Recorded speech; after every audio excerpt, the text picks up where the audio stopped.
O Dia de Ação de Graças. Esse dia não é só uma data comemorativa dos Estados Unidos da América em que se reúnem em família para comunhão e desfrutam de fartos jantares. O Thanksgiving Day começou em 1621 em Plymouth, Massachusetts, por uma ótima colheita de milho e veio para o Brasil em 1966 pela Lei 5.110. Na Igreja Presbiteriana e nas demais reformadas, é quando irmãos em Cristo se reúnem, contam as bênçãos derramadas por Deus no decorrer do ano, compartilham as aflições e planos futuros, edificam-se na palavra de Deus, oram e tomam da ceia compartilhada. Esse dia é uma oportunidade para declararmos publicamente como Deus tem sido imensamente amoroso, 1 João 4,16, e generoso, João 3,16 e Efésios 1,3, com as nossas vidas, nossas famílias e a nossa igreja. Então hoje vamos agradecer meditando no livro de Apocalipse, capítulo 1, dos versos 1 a 18. Gratidão a Jesus. Agradecer a quem? Por quê? A Jesus, por quem Ele é e pelo que fez por nós. Nessa época, João estava velho. Ele pregava em Éfeso, mas foi preso, banido do seu meio e colocado numa colônia penal. Então os apóstolos já estavam todos mortos e os cristãos vinham sofrendo uma crudelíssima perseguição. Ele foi o último sobrevivente que acabou preso numa colônia penal. E as portas se fecharam para João, todas elas. Ele foi encarcerado. Mas o Senhor Jesus abriu para ele uma porta no céu e disse: sobe para aqui. O que vês manda para igrejas. Eram 7, mas na verdade são para todas, em todos os tempos, que representam a Igreja do Senhor Jesus. João nos mostra a pessoa incomparável do nosso Salvador. Ele o vê como grande sumo sacerdote. No versículo 13, ele diz: e no meio dos candeeiros, um semelhante a filho de homem, com vestes talares e cingido à altura do peito com uma cinta de ouro. As vestes talares, a cinta de ouro, representam as vestes dos sacerdotes, daqueles que eram religiosos, o clérigo religioso. Ele é o ofertante e o próprio sacrifício. Ele é o nosso substituto que morreu no nosso lugar e bebeu o cálice da ira do Pai por mim, por você e por nós. Sofreu a ira de Deus no nosso lugar, venceu e agora está sentado à destra de Deus Pai. João também o vê como grande rei, como Rei dos Reis, aquele que conduz o destino da humanidade, o que governa a igreja e está no meio dela, no meio dos candeeiros, exortando, consolando, dando suas promessas. E através de João podemos ver a beleza do nosso Salvador. Ele é eterno. No versículo 14, João nos diz: a sua cabeça e cabelos eram brancos como alva lã, como neve. O branco significa a eternidade. Ele estava na eternidade, ele trouxe o mundo à existência e ele já desfrutava na eternidade da comunhão com o Espírito Santo e com o Pai. E ele é quem governa o mundo e controla as nossas vidas. João também o vê no mesmo versículo 14, em que diz: os seus olhos eram como chama de fogo. Essa chama nos olhos que diz: eu conheço. Ele diz às igrejas: eu conheço a tua provação, eu conheço as tuas lutas, eu conheço as tuas necessidades, eu sei de tudo. Eu conheço você, sua vida, seu passado e seu futuro. Eu conheço. João nos diz também que ele é o Todo-Poderoso, aquele que venceu as tentações, venceu a morte e que vai lançar no lago de fogo todos os seus inimigos, porque nada é impossível para ele.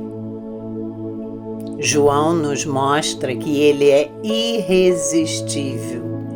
O versículo 15 diz assim: os pés, semelhante a bronze polido, como que refinado numa fornalha, e a voz, como voz de muitas águas.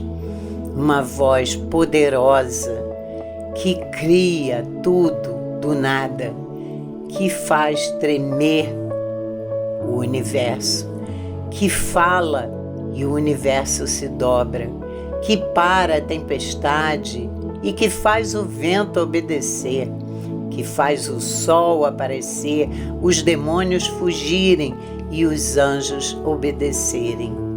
E é essa voz, a voz do Evangelho, que alcançou o meu, o seu, o nosso coração, a palavra de Deus. No versículo 16, João nos mostra a sua grandeza, porque diz que da boca saía-lhe uma espada afiada de 2 gumes. Essa espada significa que ele é vitorioso. Muitos falam de uma luta que poderia haver lá na frente contra o mal e o Senhor Jesus, uma luta conhecida pelo Armagedon. Só que isso não vai acontecer. O Senhor só vai acionar uma única arma, a espada da sua boca. A palavra diz que ele vai matar o anticristo com um sopro e vai derrotar todos os seus adversários. E ninguém o detém, porque ele é o grande campeão e vitorioso. João nos mostra também como ele é glorioso. No versículo 16, ele diz que o seu rosto brilhava como o sol em toda a sua força. Quem o descreve aqui é João, o discípulo amado, aquele que descansou a cabeça no seu ombro, aquele que caminhou com ele, que viu milagres. E é para quem ele aparece, mas ele aparece não mais como Cristo machucado, torturado, sangrando da cruz, mas um Cristo glorioso, o Senhor amado, o motivo do nosso louvor e a razão da nossa esperança. E no versículo 18, ele nos mostra o Senhor como conquistador, porque assim diz: estive morto, mas estou vivo pelos séculos dos séculos. Geralmente a morte é o terror do ser humano, mas o Senhor Jesus já venceu a morte e a morte será o último inimigo que ele lançará no lago de fogo. Porque nós adoramos não o Cristo que esteve vivo e depois morreu, mas o Cristo que morreu e hoje está vivo. Devemos também agradecer pelo que Ele fez em nossas vidas. O versículo 5 nos diz: e da parte de Jesus Cristo, a fiel testemunha, o primogênito dos mortos, soberano dos reis da terra, aquele que nos ama e pelo seu sangue nos libertou dos nossos pecados. Ele é aquele que nos ama. Os puritanos no século XVII, na Inglaterra, perguntaram: você acha pouco ser amado por Deus? Então, responda a isso. Não tenha um sentimento de desvalor, de tristeza, de se achar tão pequenino, tão sem importância, porque você é amado por aquele que é o mais importante do universo, o nosso Senhor, que nos ama com um amor eterno, perseverante, santificador, sacrificial, porque Ele foi o sacrifício no nosso lugar. Ele nos ama não pelos nossos méritos, porque não merecemos, mas apesar dos nossos deméritos. O amor imerecido e provado é o que Ele tem por mim, por você. Ele desceu da glória, se esvaziou, se humilhou e se entregou, tudo porque nos ama. Ele perdeu tudo para vir ao mundo, a glória, se tornou um servo, sofredor, sofreu no nosso lugar, tudo por esse amor que tem por nós. Imagine isso, pense nisso. Devemos também agradecer porque Ele fez em nossas vidas. No versículo 5, João diz que Ele é o primogênito dos mortos. As primícias, o que quer dizer isso? Ele é o primeiro da fila e o conquistador. Houve casos de ressurreição na época do profeta Elias, do profeta Eliseu, do próprio Senhor Jesus, de Pedro, de Paulo, mas todos que ressuscitaram voltaram a morrer. Somente Ele, Jesus, voltou à vida com um corpo glorificado. Ele entrou nas entranhas da morte e matou a morte, inaugurando a ressurreição, sendo o primeiro, e depois nós o seguiremos, porque a morte não pode detê-lo e não o deteve. João nos diz no versículo 7 que Ele voltará. Eis que vem com as nuvens e todo olho o verá. Ele vem com as nuvens, pessoalmente, não vai mandar ninguém. Ele mesmo virá. Visivelmente todo olho verá, audivelmente, repentinamente, num abrir e fechar de olhos, inesperadamente como um ladrão, gloriosamente, vitoriosamente. E essa é a grande verdade do livro de Apocalipse, que Ele vem buscar a sua igreja. E é isso que confortaria os cristãos perseguidos naquela época e que deve nos confortar em todos os tempos. Mas quais são as implicações da sua obra em nós? Primeiro, não devemos temer a vida. no versículo 1, ele diz: revelação de Jesus Cristo que Deus lhe deu para mostrar aos seus servos as coisas que em breve devem acontecer. Não é que talvez aconteçam, mas que devem acontecer. Tudo está escrito e determinado. O mundo hoje está confuso. Nós temos temores do que pode acontecer, da sociedade, da economia, do futuro, mas temos que confiar que a nossa vida não depende de nada disso, mas dele, daquele que controla e governa o universo e a sua história. Também não devemos temer a morte. Ele disse: estive morto, mas estou vivo. Ele já encarou a morte e venceu, e ressuscitou, e está com o Pai. E a palavra nos diz: onde está, ó morte, teu aguilhão?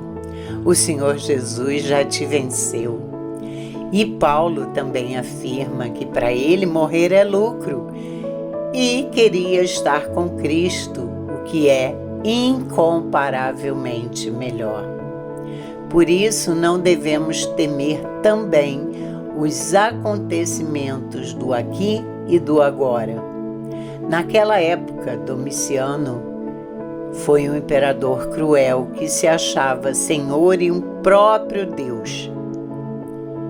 Mas, no versículo 9, o apóstolo João nos diz que ele estava na ilha de Patmos por causa da palavra de Deus e do testemunho de Jesus.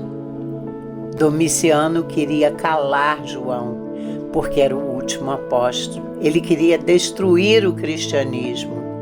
Por isso ele prendeu João. Mas o Senhor mostrou que tudo está no controle dele. A mão de Deus sempre prevalece, e foi ela que revelou e que mostrou que a história caminha para um fim. Através do livro que João escreveu, os cristãos podem ter certeza de que a história não é um caminhão desgovernado ladeira abaixo, mas que ela tem início, meio e fim, e que o fim é a vitória do Senhor Jesus e da sua igreja. Por isso, estejamos com saúde ou enfermos, no bem ou no mal, nada afetará o que Ele fez em nossas vidas. Agora, irmãos, vamos fazer uma oração de graças ao Senhor Jesus. Oremos. Estamos aqui, Senhor, para te agradecer por quem o Senhor é e pelo que fez por nós. As pessoas sempre têm o que agradecer e nada deve ser maior que a gratidão por ti, Senhor. Estávamos em trevas, mas nos trouxeste para a luz. Éramos escravos e perdidos e fomos achados. Estávamos mortos e o Senhor nos deu a vida. O Senhor nos buscou, nos chamou, porque sozinhos não o buscaríamos. Reconhecemos esse presente maior de ti, glorioso Salvador, que tem o dom da vida eterna. Agradecemos pelas bênçãos, porque toda dádiva vem do Pai das luzes e vem de ti. Se estamos aqui, é porque o Senhor tem nos abençoado. Se estamos vivos, é porque o Senhor tem nos preservado a vida. Se temos saúde, é porque o Senhor tem guardado o nosso corpo de enfermidades. Se temos prosperidade, é porque tuas mãos nos abençoam. Se temos livramentos, é porque tem sido o nosso escudo. Se temos a igreja, é porque o Senhor nos ama e nos trouxeste para a tua casa. Por quantas maravilhas te agradecemos, Senhor. A ti tributamos, Senhor Jesus, toda honra, glória, louvor e domínio pelos séculos dos séculos, pelo nome que é sobre todo nome. Aleluia. Amém.